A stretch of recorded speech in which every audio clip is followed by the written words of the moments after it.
All right, this is the second video for the visual hexagons. We are picking up with the Constitutional Convention in Philadelphia. The last video ended with a background on the delegates, and so now we're looking at this final piece, this final plan for government that comes out of the convention. What's in it? The first component of the Constitution is that there is a division of power. This is the concept of federalism. This means that there is power that's shared between the federal government and state governments. The delegated powers are the powers that are listed in the Constitution for the federal government. The reserved powers are those that are listed for the state governments. And then you also have concurrent powers, which are shared between both levels. There is something called the National Supremacy Clause. This impacts when there is a conflict. The Supremacy Clause says that the Constitution is the supreme law of the land. And so the federal government will always be supreme when the powers conflict. The second component, there is a separation of powers.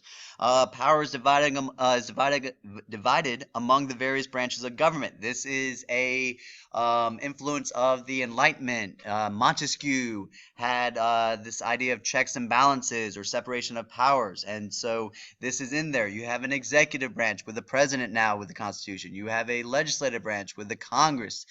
You have a judicial branch with the federal court system, and it's designed to keep absolute power divided. You know, there was this fear of having the government having too much power. Well, don't worry. We will have a separation of powers. We will include checks and balances that will keep absolute power away. And so this is going to stop that fear of the federal government having too much power, federalism and the checks and balances. There are some democratic and anti-democratic provisions.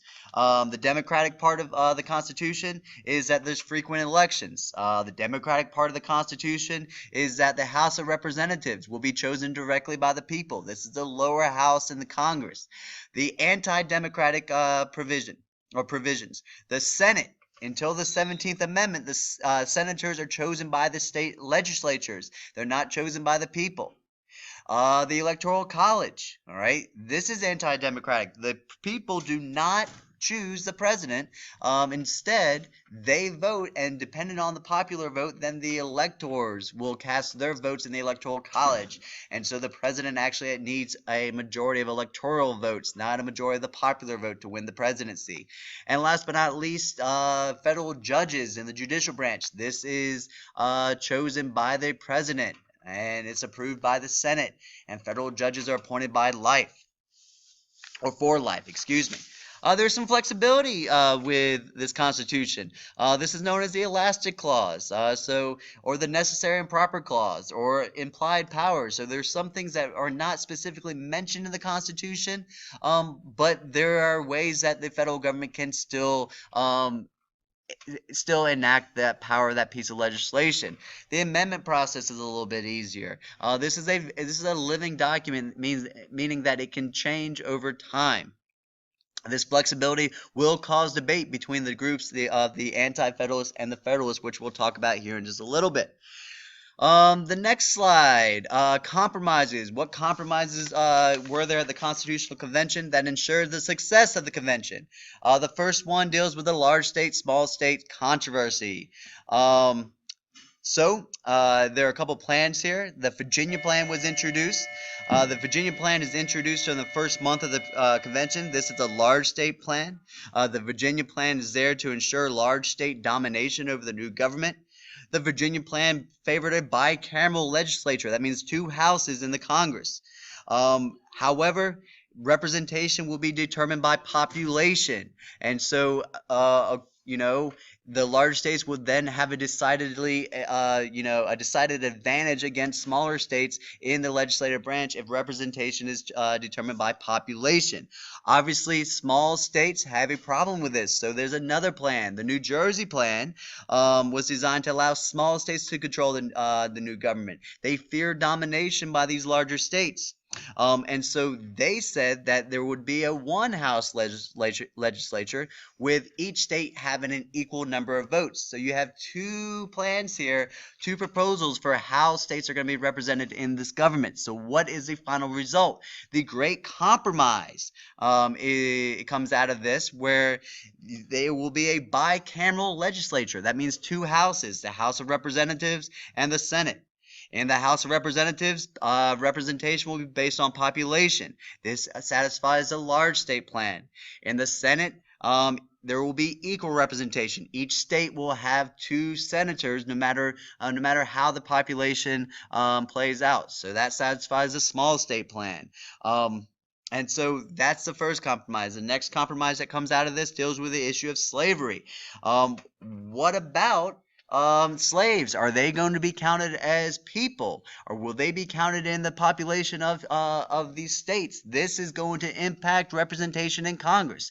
Northern states that don't have slaves, they do not want slaves to be counted as people. Southern states that have slaves, even though they do not treat the slaves as people, even though they consider them as property, they want the slaves to be counted in the population so they can have more representation in the government. So what comes out of this slave controversy? The 3/5 compromise. They have decided that slaves will count as 3/5 of a person. I don't know how you can take one person and count it as 3/5 of a person, but the framers of the Constitution did this. So the 3/5 compromise determines how slaves will be counted in the population, 3/5 of a person. They've also said that the slave trade is going to be protected for 20 years. This limits the Congress's power to act on stopping and diminishing the power of the slavery institution.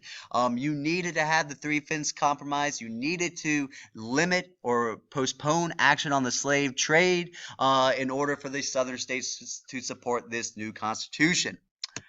All right, now that this new constitution has been hammered out, how is it going to get approved? What's the ratification process? Well, only 9 states are needed for adoption. However, it really needs to get unanimous support. So you're going to see a big push for having all 13 states ratify this constitution. Eventually, all 13 states will ratify this constitution. Out of this ratification process, 2 groups are formed. The Federalists, these are people that support the Constitution. The Federalists are the people that support a stronger central government. The Federalists are usually tend to live in cities. The Federalists usually tend to be the merchants, the bankers, the well-to-do. Then you have the Anti-Federalists. The Anti-Federalists support the Articles of Confederation. The Anti-Federalists fear a stronger central government. The Anti-Federalists want stronger state governments. The Anti-Federalists tend to be people that live in the countryside, and they tend to be in the South, and they tend to be farmers.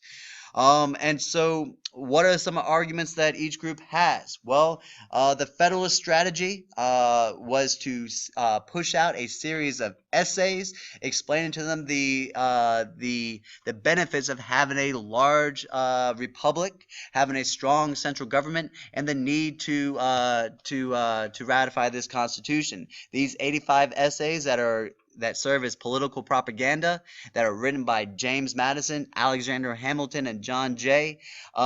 They are known as the Federalist Papers. The Federalist Papers are going to be primarily published in New York to convince New York to ratify the Constitution. The argument for the Anti-Federalists, they are concerned about that strong central government. They're concerned that there is not a Bill of Rights. There's not written in this Constitution a list of individual rights and liberties that are granted to the people that prevent the federal government from taking away these rights.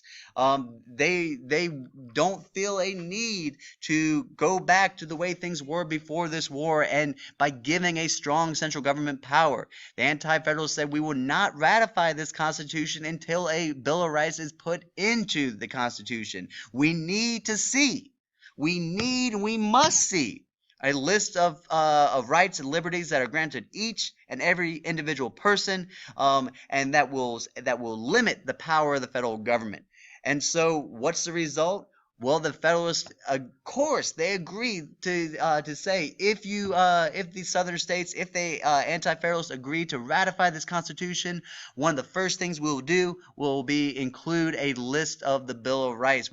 Our first 10 amendments will be these Bill of Rights that were the concerns of the anti-Federalists. And so the Constitution gets ratified in 1789. The Bill of Rights will be added to the Constitution in 1791, appeasing the concerns of the anti-Federalists. Ladies and gentlemen, that is it. That is the end of this presentation. Hopefully you will be able to link the questions that I have on my blog to each image, and we will use those as a launch pad for conversation during class.